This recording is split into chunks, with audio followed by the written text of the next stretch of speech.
ਜੀ ਲੋਕਲ ਮੈਂ ਟਰੱਕ ਚਲਾ ਰਿਹਾ ਜੀ ਇੱਥੇ ਕੈਲੀਫੋਰਨੀਆ ਜੀ।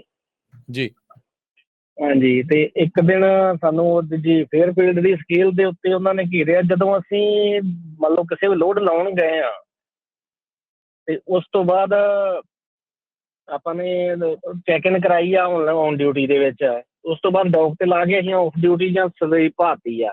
ਉਹ ਕਹਿੰਦੇ ਤੁਸੀਂ ਇਹ ਪਾ ਨਹੀਂ ਸਕਦੇ ਸਲੀਪ, ਜਾਂ ਆਪਾਂ ਬ੍ਰੇਕ ਟਾਈਮ ਪਾਉਣੇ ਆ ਵੀ ਅੱਧਾ ਘੰਟਾ 2 ਘੰਟਾ ਜੇ ਆਪਾਂ ਨੂੰ ਲੱਗਦਾ ਤੇ ਉਹ ਕਿਸ ਤਰ੍ਹਾਂ ਲੀਗਲ ਆ ਜਾਂ ਅਨਲੀਗਲ ਆ ਜੀ ਇਹਦੇ ਬਾਰੇ ਜਾਣਕਾਰੀ ਲੈਣੀ।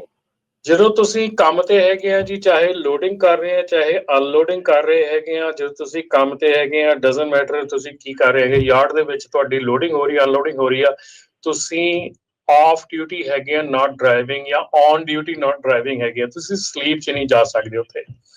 So that is for sure. ਆਪਾਂ ਪਾ ਦਿੰਦੇ ਆ ਸਲੀਪ, ਪਰ ਉੱਥੇ ਸਲੀਪ ਪੈ ਨਹੀਂ ਸਕਦੀ ਹੈਗੀ, ਕਿਉਂਕਿ ਤੁਹਾਨੂੰ ਫਿਰ ਉਹਨਾਂ ਨੇ ਜਦੋਂ ਸਲੀਪ ਜਿਹੜੀ ਆ ਉਹ ਤੁਹਾਡੀ ਡਿਸਟਰਬ ਨਹੀਂ ਹੋਣੀ ਚਾਹੀਦੀ, ਫਿਰ ਤੁਹਾਨੂੰ 2 ਘੰਟੇ ਬਾਅਦ 3 ਘੰਟੇ ਬਾਅਦ ਆਣ ਕੇ ਠਾ ਦਿੰਦੇ ਆ, ਫਿਰ ਆਪਾਂ ਸਲੀਪ ਤੋੜ ਦਿੰਦੇ। ਉਹ ਇੱਦਾਂ ਨਹੀਂ ਗੱਲ ਬਣਨੀ। ਸੋ ਇਹ ਗਲਤ ਹੈਗਾ। ਜਿਹੜੇ ਲਾ ਐਨਫੋਰਸਮੈਂਟ ਆ ਉਹ ਰਾਈਟ ਹੈਗੀ ਆ, ਤੁਸੀਂ ਉੱਥੇ ਔਨ ਡਿਊਟੀ ਨਾਟ ਡਰਾਈਵਿੰਗ ਜਾਂ ਆਫ ਡਿਊਟੀ ਨਾਟ ਡਰਾਈਵਿੰਗ ਦੇ ਵਿੱਚ ਜਾ ਸਕਦੇ ਹੋ। ਠੀਕ ਹੈ ਜੀ।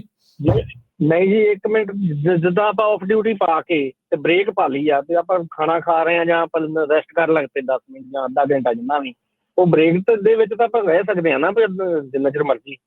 ਜੇ ਆਪਾਂ ਨੂੰ ਅੱਧੇ ਘੰਟੇ ਤੋਂ ਬ੍ਰੇਕ ਦੇਖੋ ਉਹਦੇ ਵਿੱਚ ਤੁਸੀਂ ਬ੍ਰੇਕ ਪਾ ਸਕਦੇ, ਤੁਸੀਂ ਆਫ ਡਿਊਟੀ ਜਾ ਸਕਦੇ ਹੋ ਉੱਥੇ, ਤੁਸੀਂ off duty on duty not driving ਜਾ ਸਕਦੇ ਨਾ। ਉਹ ਆਫ ਡਿਊਟੀ ਤੇ ਵੀ ਉਹਨੇ ਵਾਇਲੇਸ਼ਨ ਦਿੱਤੀ ਆ ਤੇ ਸਲੀਪ ਤੇ ਵੀ ਵਾਇਲੇਸ਼ਨ।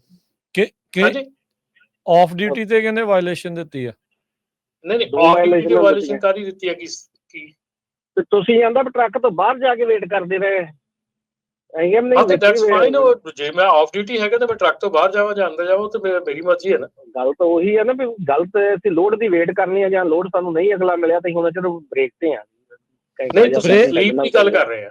ਸਲੀਪ ਤੇ ਨਹੀਂ ਜਾ ਸਕਦੇ, ਆਫ ਡਿਊਟੀ ਤੇ ਜਾ ਸਕਦੇ। ਆਫ ਡਿਊਟੀ ਤੇ ਵੀ ਦਿੱਤੀ, ਸਲੀਪ ਤੇ 2-4 ਵਾਇਲੇਸ਼ਨਾਂ ਦਿੱਤੀਆਂ ਜੀ ਉਹਨੇ। ਇੱਕ ਤਾਂ 에ਅਰ ਲੀਕ ਆ, ਕੁਛ ਨਹੀਂ ਆਪਣਾ ਕੋਈ ਅੰਦਰ ਕਾਲਾ ਜਿਹਾ ਹੈਗਾ ਸੀ, ਉਹਨੇ 4 ਵਾਇਲੇਸ਼ਨਾਂ ਦਿੱਤੀਆਂ ਜੀ। ਕੋਈ ਗੱਲ ਨਹੀਂ ਭਾਜੀ, ਤੁਸੀਂ 5597018000 ਤੇ ਟੈਕਸ ਕਰਕੇ ਵਾਇਲੇਸ਼ਨ ਆਪਣੀਆਂ ਭੇਜ ਦਿਓ। ਤੇ ਪਰ ਡੈਫੀਨੇਟਲੀ ਜੇ ਕੋਈ ਵੀ ਐਸੀ ਚੀਜ਼ ਹੈਗੀ ਆਪਾਂ ਕਹਿ ਦਿੰਦੇ ਆ ਕੋਈ ਨਹੀਂ, ਉਹ ਸਿੰਪਲ ਜੀ ਗੱਲ ਸੀਗੀ। ਪਰ ਜੇ 에ਅਰ ਲੀਕ ਆ ਤੇ 에ਅਰ ਲੀਕ ਆ। 에ਅਰ ਲੀਕ ਤੇ ਚਾਹੇ ਇੱਕ ਸੂਈ ਦੀ ਆ ਤੇ ਚਾਹੇ ਇੱਕ ਮਤਲਬ ਪੂਰੀ ਪਾਈਪ ਫਟੀ ਆ, ਉਹ ਸੇਮ ਹੀ ਚੀਜ਼ ਆ। 에ਅਰ ਲੀਕ ਤਾਂ 에ਅਰ ਲੀਕ ਹੀ ਆ। ਜੀ ਬਿਲਕੁਲ। ਅਗਲੇ ਜਿਹੜੇ ਕਾਲਰ ਨੇ ਕੁਲਦੀਪ ਜੀ, ਸਤਿ ਸ਼੍ਰੀ ਅਕਾਲ ਜੀ।